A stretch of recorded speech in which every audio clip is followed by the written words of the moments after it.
Hello, come in. Please take a seat. Right, let's get started. This is the speaking test of the International English Language Testing System taking place on Saturday the 11th of March at Beacon Centre, centre number BN367. The candidate is Sabrine Valancheri and the candidate number is 0003400. The examiner is Carol Kennedy and the examiner number is 433816. Good afternoon. What is your full name, please? My full name is Sabrine Valancheri. And what should I call you? You can call me Saba. May I see your identification, please, Saba? Yes, here it is.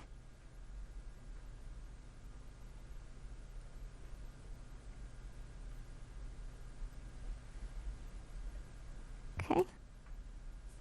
Thank you.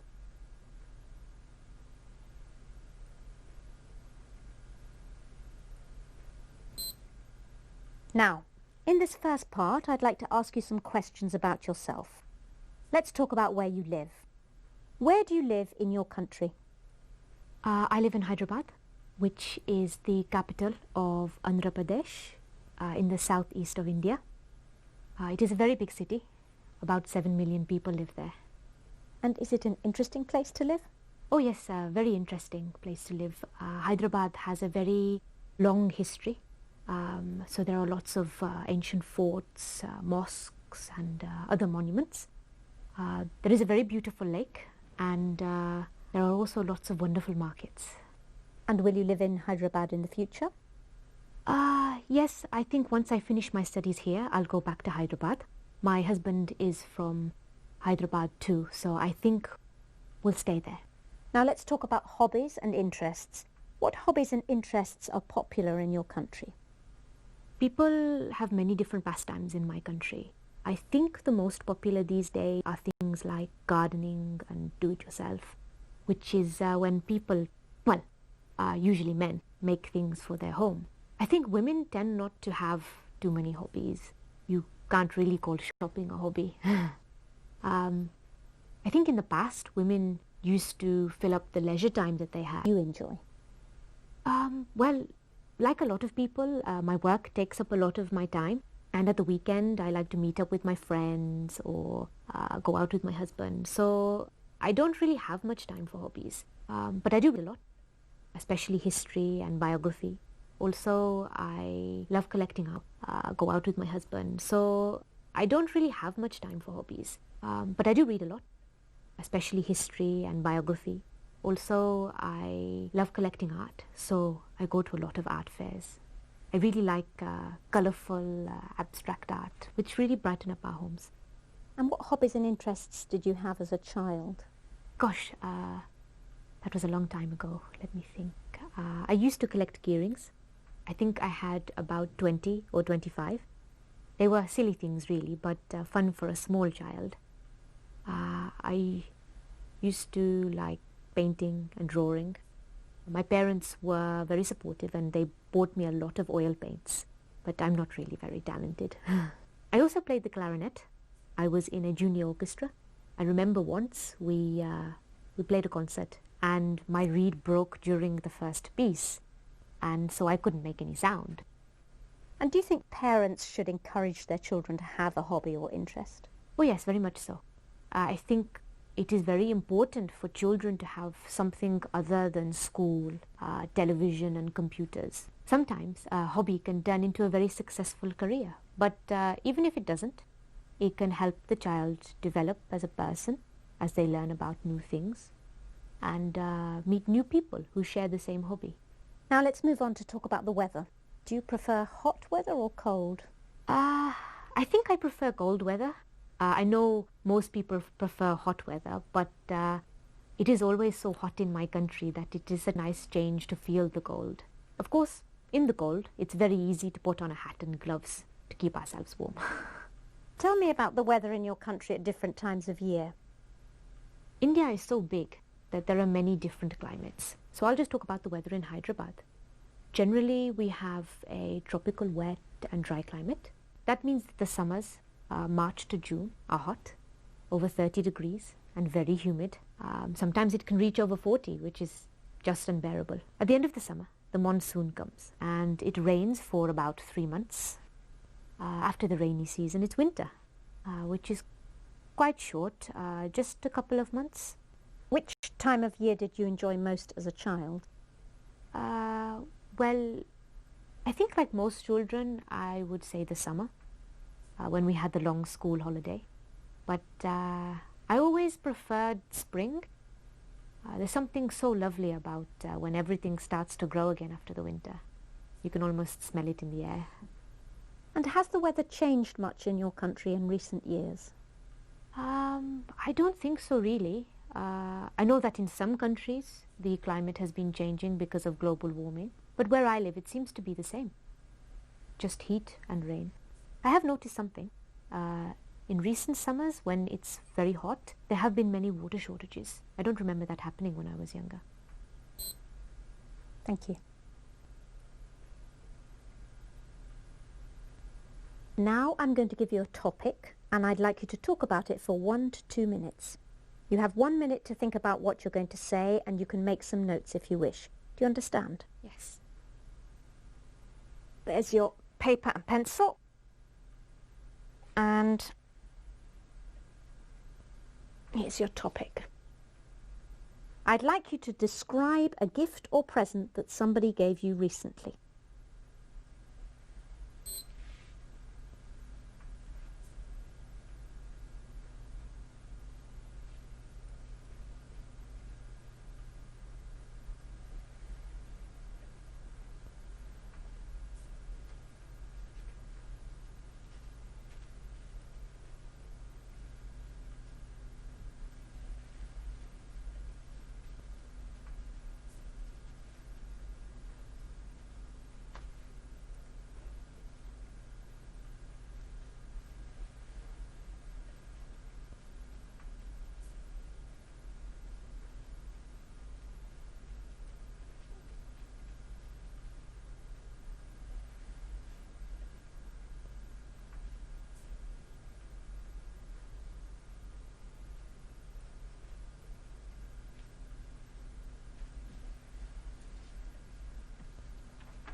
Okay.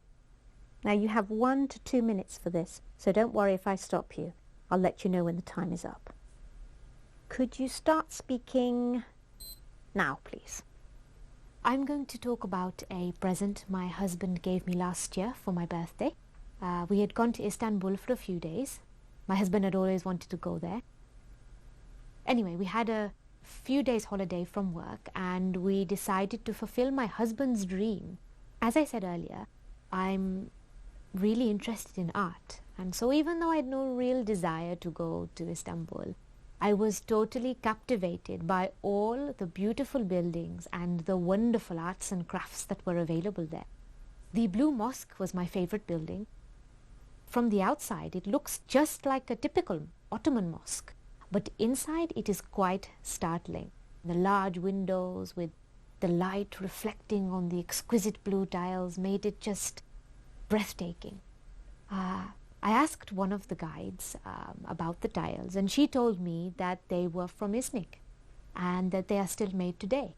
When we left the Blue Mosque, we walked down a pedestrian lane full of shops, including some tile shops.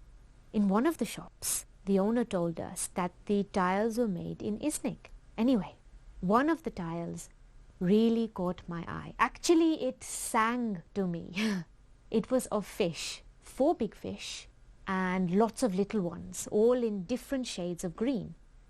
I really wanted it. But when we asked the price, it was very high. Something like $300 American. Obviously, I knew we could negotiate, but it seemed such a high price that we just left. The next night, we went out for my birthday meal. Just as we were finishing the dessert, the waiter came over and handed me the most beautifully wrapped gift. I knew at once, because it was very heavy, that it was the fish tile. That's why Thank you. And does this person often buy you presents? Well, he's good at remembering my birthday and our anniversary, so he does usually buy me something nice then, but he doesn't just buy a present out of the blue. Thank you. Could I have the booklet, the pencil and the paper back, please? Thank you.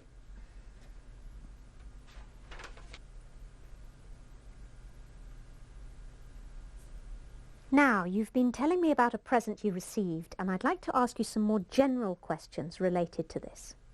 So let's talk about attitudes to gifts. Can you tell me something about how people feel when they receive a homemade gift and when they receive a shop-bought gift? Well, I think as with everything, it depends on the person and the gift. When a grandchild makes something for their grandparents, like a bookmark or a clay pot that they've made at school, then obviously their grandparents will treasure it.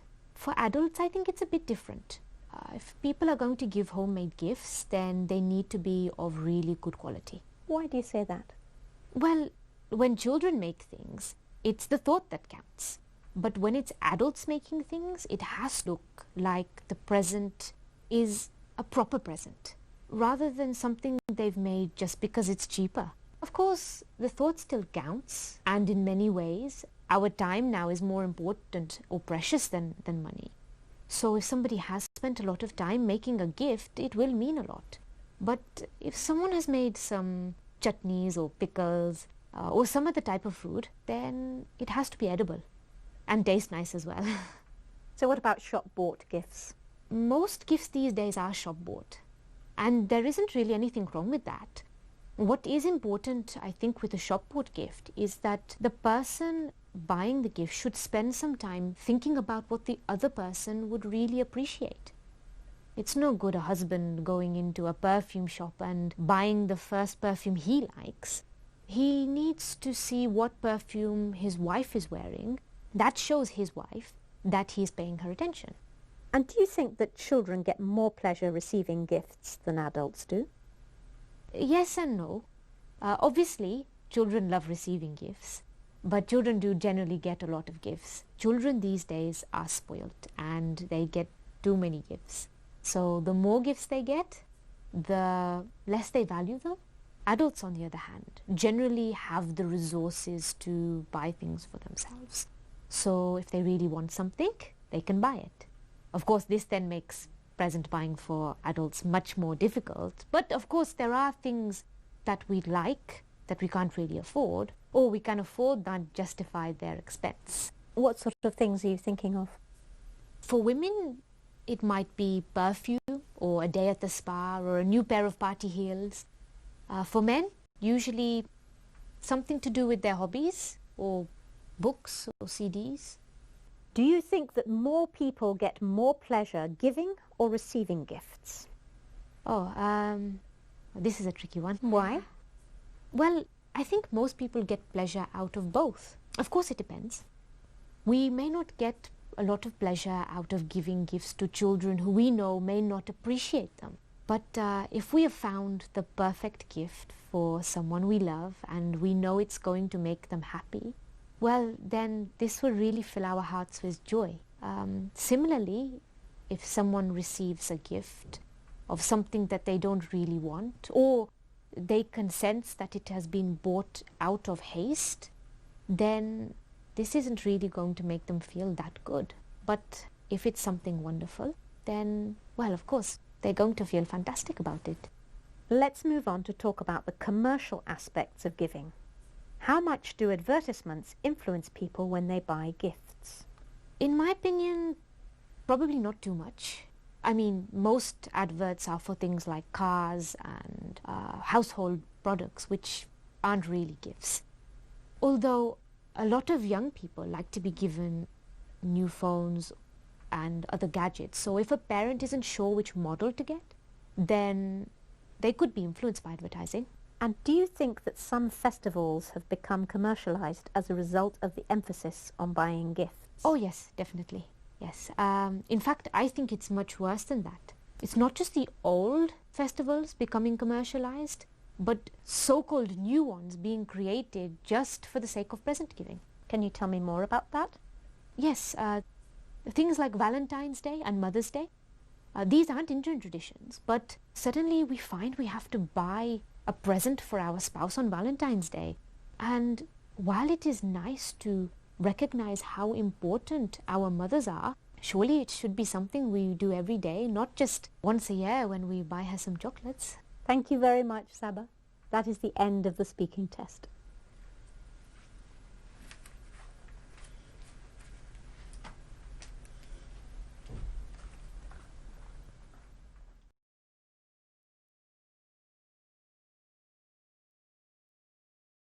My name is Carol, and I was the examiner in this speaking test.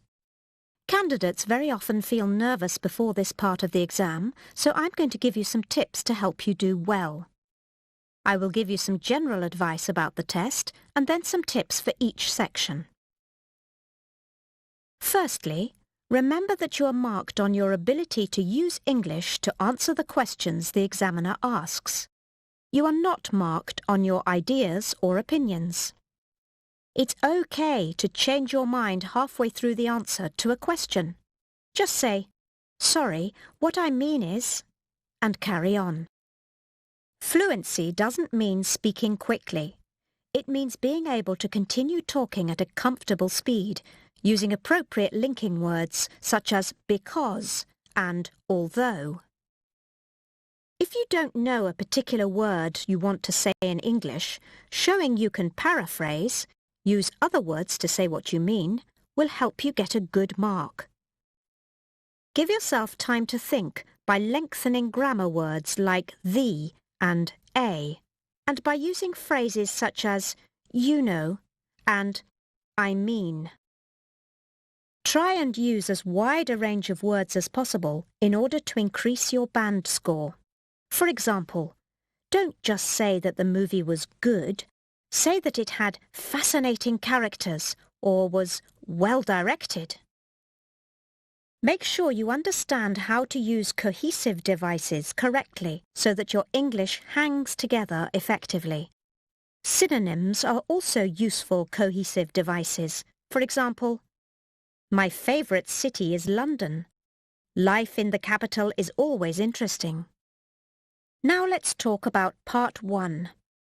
This part is the introduction in the form of a short interview about yourself. This is about 4 or 5 minutes long, and to get a good mark in this part, you need to expand all your answers to about 3 sentences. In Task 1, you will be asked some short questions about everyday topics. It's important to give full answers, but try not to spend too long on each answer, as this is only preparing you for the questions in Task 2. In Task 2, you will be asked questions about a variety of everyday topics, such as, what is your favourite food and why? Usually followed by 2 more questions on the same topic. Try and expand your answers, giving a reason or an example, such as, my favourite food is chicken soup, especially in the winter when it's cold outside. Make sure you don't spend too long answering one question, as it's important that the examiner has a chance to ask you a range of questions to assess your language. Avoid just giving a list in your answers. In order to get a good mark, you need to use a range of different grammatical constructions and vocabulary that is precise and appropriate for the situation. Remember that in Part 1, the examiner can only say what is written in their booklet. If you don't understand a word, the examiner is not allowed to explain it to you. But don't panic. Tell the examiner that you don't really understand the question and then try and answer it as best you can. Moving on to Part 2, this is the long individual turn and where you can show the examiner how good your English is. Remember, you have 1 minute to think about what you're going to say. Even if you don't think you need this time, it's a good idea to use it to write some notes which will help you speak for 2 minutes. One way to make it easy to talk for 2 minutes is to tell a story about the subject. This will use lots of past tense verbs and good linking words which will improve your score. In Part 2, if you don't understand a word, it's okay to ask the examiner to help you. In this part of the test, the examiner can explain the meaning of the word, but they won't be able to rephrase the whole question. Now to the final part, Part 3. This is a discussion where you can interact with the examiner and they can ask you more questions on the theme. The aim in this part is to encourage you to discuss a topic, give your opinions and make suggestions. The most important thing about Part 3 is that these are general questions, either about people in your country or the world in general. To get a good score in this part of the test, try not to focus on your own personal experiences. For example, in a question like, "What jobs are most respected in your country?" you need to discuss jobs in your country, not talk about your own work. The questions that follow will encourage you to put forward an argument to support your view.